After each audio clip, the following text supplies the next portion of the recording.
What's up, people? Welcome back to Chris Chats Comics. My name is Chris Gonzalez, and back again for another episode of Single Issue Sundays, where I do a recap, review some of the issues I picked up from this past Wednesday. And we got, again, a couple of indie titles, then a couple of Marvel, so let's go ahead and get into it right now. So welcome back. So as I mentioned, Single Issue Sundays is the video series where I do a recap and review and discuss the issues that I picked up from the previous New Comic Book Day, and you can take a look at my haul video that I posted on Wednesday. And yeah, I just dive deeper in my thoughts and opinions on the issues, and sometimes I'll go over some digital issues as well. No digital issues this week, but again, let's go ahead and dive into these 4 issues. And first one is from Image, and that is White Sky, and this is issue number 3, and this is written by William Harms. The artwork's done by J.P. Mavinga. The colors are done by Lee Louridge, and the letters are done by Ed Dukeshire. And yeah, so this series has just been okay. The first 2 issues have been just okay. It's kind of, again, similar tone to The Walking Dead or The Last of Us. It's set in a dystopian apocalypse, and instead of, zombies, it's Ghost. The artwork by J.P. Mavinga has been the best part of this series, in my opinion. The plot, however, is just been okay. Nothing spectacular. So we're following this girl. Her name is Violet. She was traveling with her dad. I think David's his name.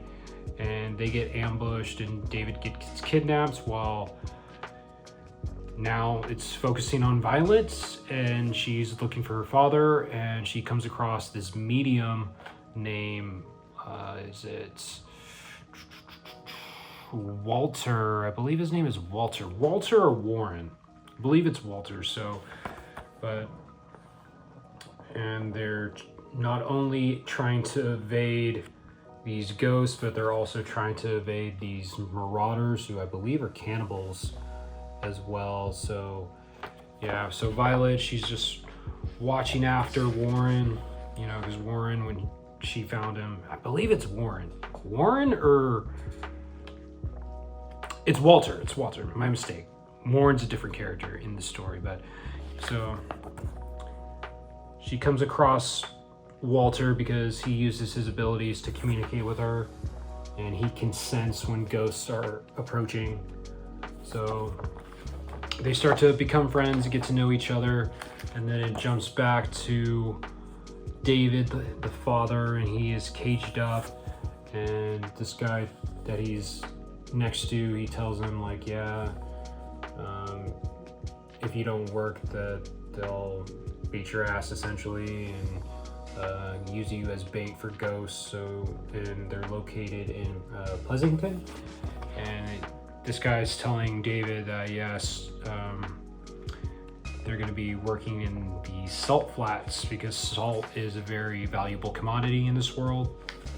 And David, he thinks he can escape, and this guy, I'm not sure what his name is yet, he's like, yeah, nobody's escaped from here. And David, he's pretty much planning on trying to escape. So we'll see where the story with the father goes. And again, Violet, she's just getting to know Walter a little bit more.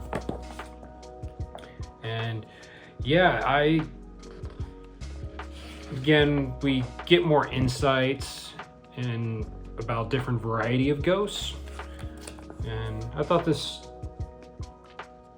you can definitely see how they're building a camaraderie with one another.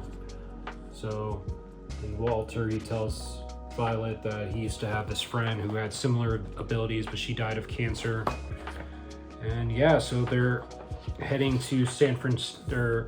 Before they believe they're heading to San Francisco because it looks like San Francisco is some type of safe haven.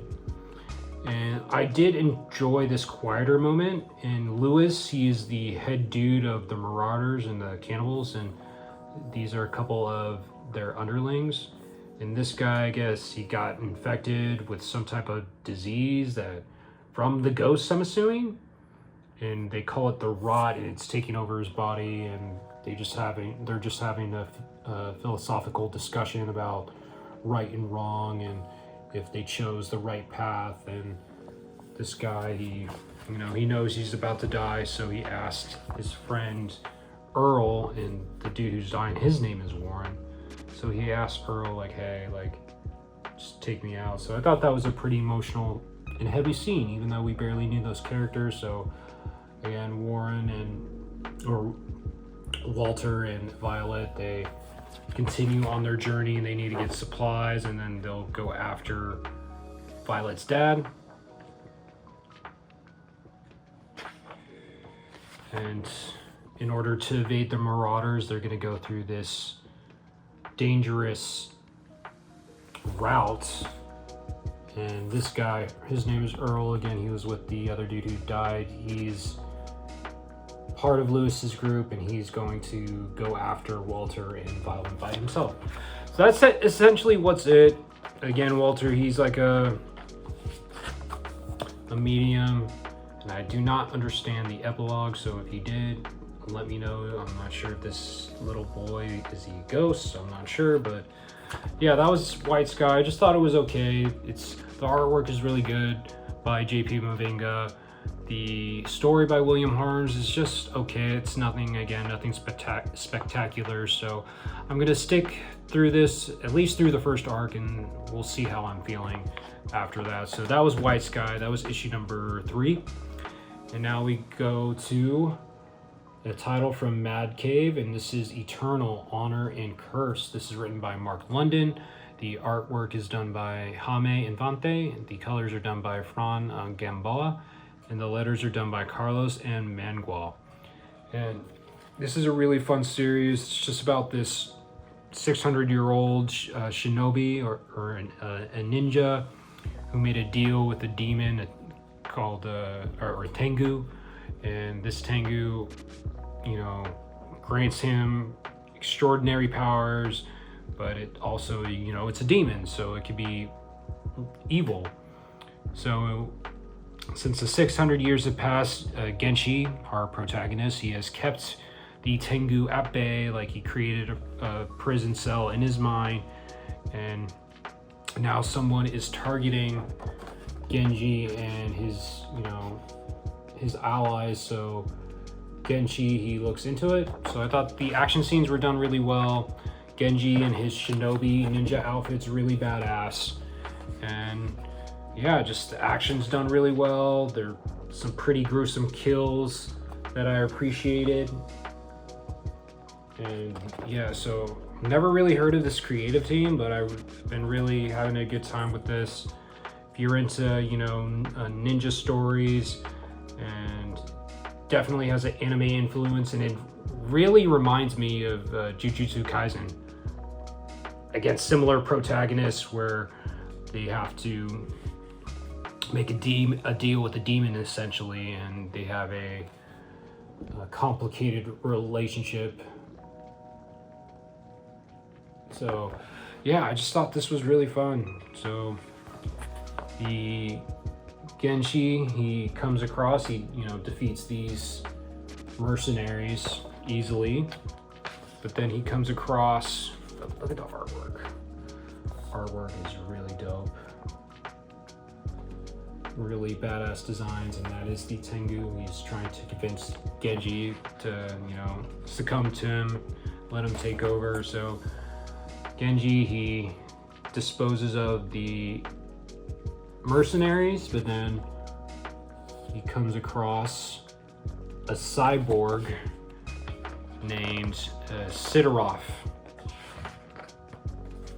and he's been augmented and given enhancements, and he's beaten Genshi's ass, and he's about to kill him essentially. And then Tengu, he keeps trying to convince Genshi that, hey, like, if you don't let me take over, you're gonna die.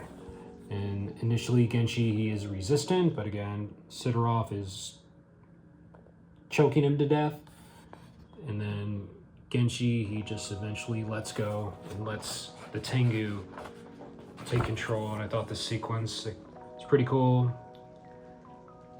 Transforms into some type of monster we don't really get to see. Brutal way though. Look at that, just rips the dude in half. Really badass visual. So yeah, we're really giving off a lot of Jujutsu Kaisen vibes. And so Genshi, while he's in this monstrous form, saves these hostages, and they're terrified. And then when police show up, the hostages, they're like, there was a monster here. So, and eventually Genshi, he does change back, but he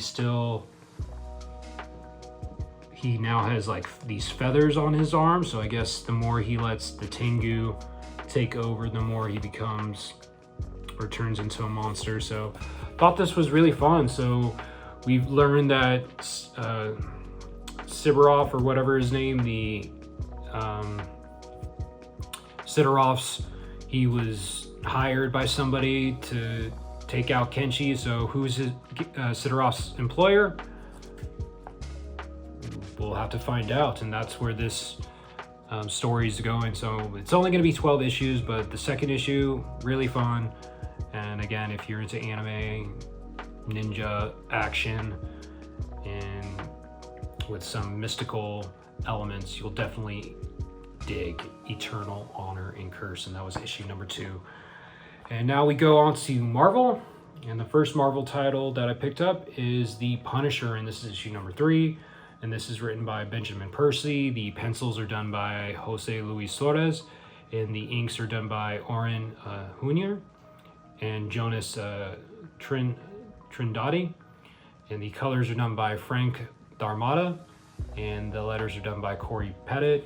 And I've been really digging Benjamin Percy's run on the Punisher so far, and I'm including their 5-issue mini Red Band series that he did prior to this run. But yeah, Frank, he's still dealing with the really intense migraines. Every time he commits a violent act, he gets these really bad migraines.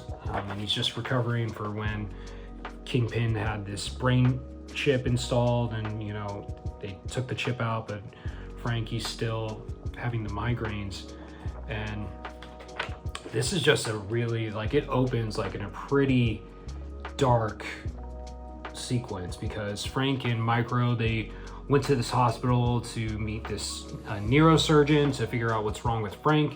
So, but the neurosurgeon just prescribed him lithium pills to help, you know, ease the symptoms. And so we're still at the hospital, and they come across this boy. He's like on a stretcher outside of one of the rooms, and they're trying to figure out what's going on. And this boy, he says that this deranged man just came and shot up everyone in his neighborhood and shot, like, killed children.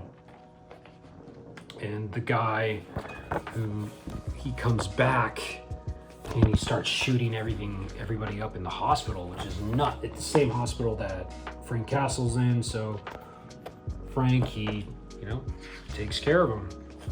But just a really, really dark and violent opening to this issue. And I'm really loving the artwork. Again, very gritty, and it fits the tone of a Punisher story really well. So that's, again, Benjamin Percy, he's also a great writer, but the artwork's definitely a shining light in this comic. So then we jump to Jigsaw. He's trying to make a play at Tombstone's territories. Jigsaw essentially is trying to become the kingpin of crime, since there's a vacuum there. Tombstone, he's been put in jail, and so Jigsaw, he has a meeting set up with all of Tombstone's allies, and he essentially kills them all. So I just thought this sequence, this page was pretty gruesome.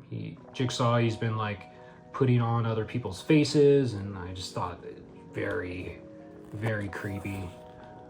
So again, this issue, I'll admit, wasn't my favorite of the run so far. There were some really goofy moments. So like I mentioned, Frank, he has to ease the symptoms of the migraines. He has to take these lithium pills. So throughout, he's just popping these pills, you know, to ease the pain. And so he's going through, taking care of some crimes, popping the pills along the way.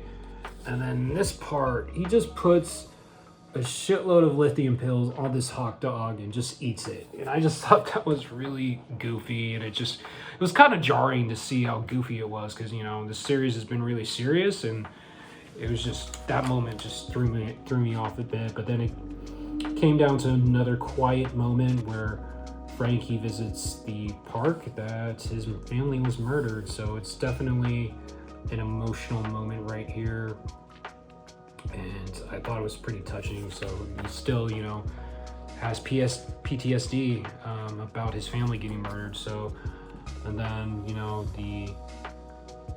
there's a cop that is under Jigsaw's payroll, and he notifies Jigsaw, I'm assuming, that Frank Castle is, you know, out and active, and he tries to say like, hey, should I, you know, go take out Frank?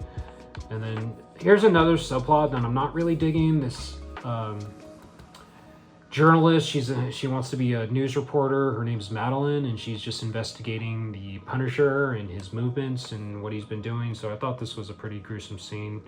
They show up at the restaurant that Jigsaw murdered all Tombstone's allies, and then they, you know, get to see the horrifying images. So Tombstone's like been baiting Madeline and giving her clues of where to go.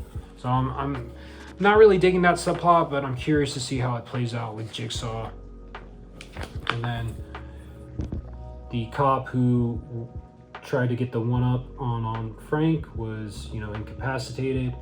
And then Frank, he takes care of him, but Micro, you know, locks Frank into this room, and he tells him like, hey, there's a special, I mean, Micro, he feels that he is somewhat responsible for Frank's migraines. So he tells him like, hey, we need more people like you. So take that shotgun case and rounds, and, you know, put the shotgun to your head and shoot yourself. And that's what Frank does. But yeah, this is where it ends. So is this a fever dream? Is this really happening? It was a very surprising ending, and I honestly didn't know what the hell happened. So I'm still curious. Not my favorite issue of the run so far, but I'm definitely still digging Benjamin Percy's run as a whole on the Punisher, and I think it's still good. I feel like this is going to be, it's gearing up to be a really great Punisher run. So that was the Punisher issue number 3, and that's legacy number 282.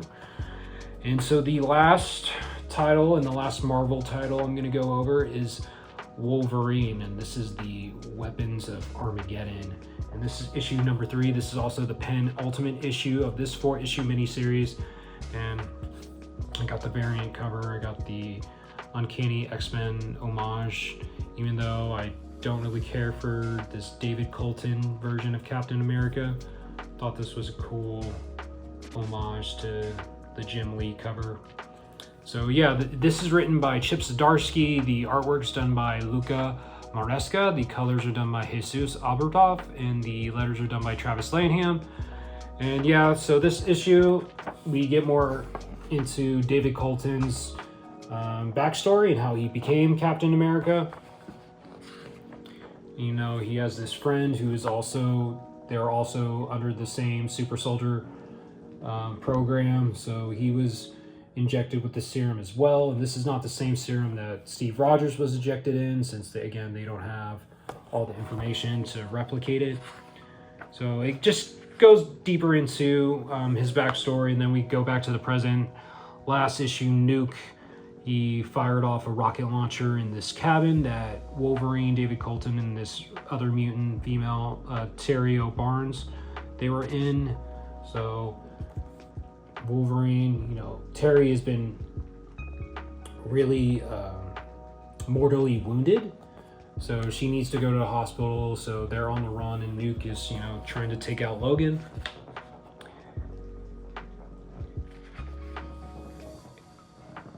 And again, we keep cutting back and forth with the present and the past, and just again goes over David Colton's his time and one of the a mission he went on.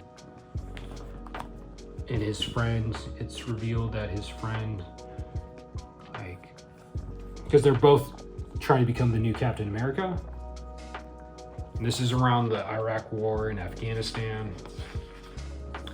And so, meanwhile, again, they're trying to get Terry to a hospital while also looking for another mutant who has regenerative abilities. His name is Tyler. And they were doing experiments on Tyler, and there's a potential lead to this origin box that they've been, playing up, that stems from the Ultimate Universe and then came back into the 616, and the upcoming Avengers Armageddon events is going to play heavily into the origin boxes. So, but we get more insight. And then Tyler again, he shows up. He gets he hitchhikes with this truck driver, and he has an origin box. So we'll see. And then the evil company that's trying to replicate and recreate the super soldier serum, but with mutants, they're called Prime Warrior. And some of the scientists, this is like the main scientist, and they find that there's like a heart defibrillator that David Colton has, because when he took this version of the super soldier serum, it gives the users like heart problems. And since his friends in the past, his friend gets a heart attack during the middle of the mission and he dies, and Colton, he's very distraught about his friend dying, and he confronts these scientists. But the artwork's pretty cool. The story is pretty decent as well. I like Chip Zdarsky and most of what he's done as a writer, like his Daredevil run. And pretty touching moment.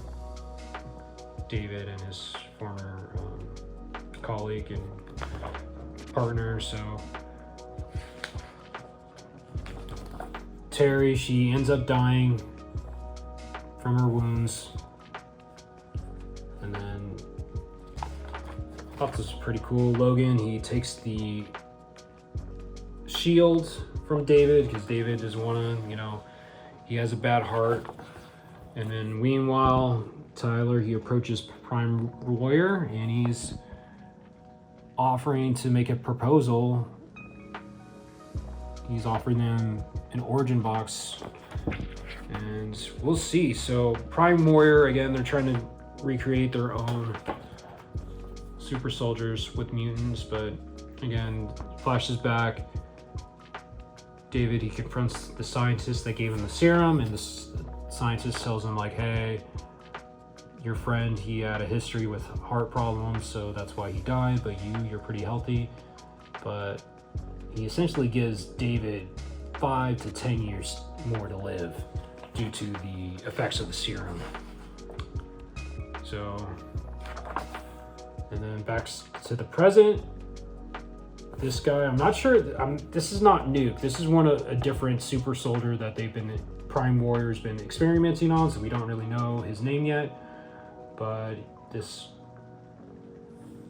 guy, he confronts Wolverine and David, so we'll see how this ends. So I thought this was another fun and decent issue of Wolverine Weapons of Armageddon. Again, it's laying down the groundwork for the upcoming event. Also written by Chip Zdarsky, so he's, tying all these story elements together, and we'll see how it plays out. But I thought this was another fun issue, so I would recommend Wolverine Weapons of Armageddon. This is issue number 3, and again, we have 1 issue left. So that was it. Those were all the issues that I wanted to discuss today. So I appreciate those who have watched the video. Let me know if you're reading any of these books. Let me know your thoughts in the comments. And yeah, just leave a like on the video, share the video if you can, and subscribe to the channel if you haven't done so already. I'm trying to get to 1,000 subscribers, so I would really appreciate it. And also, I hope you like my new background. It showcases more of my collection. Not all of it, but some of it. So I hope you like it. But anyway, that was it. Thanks again. My name is Chris Gonzalez. This is Chris Chats Comics, and I'm out. See ya.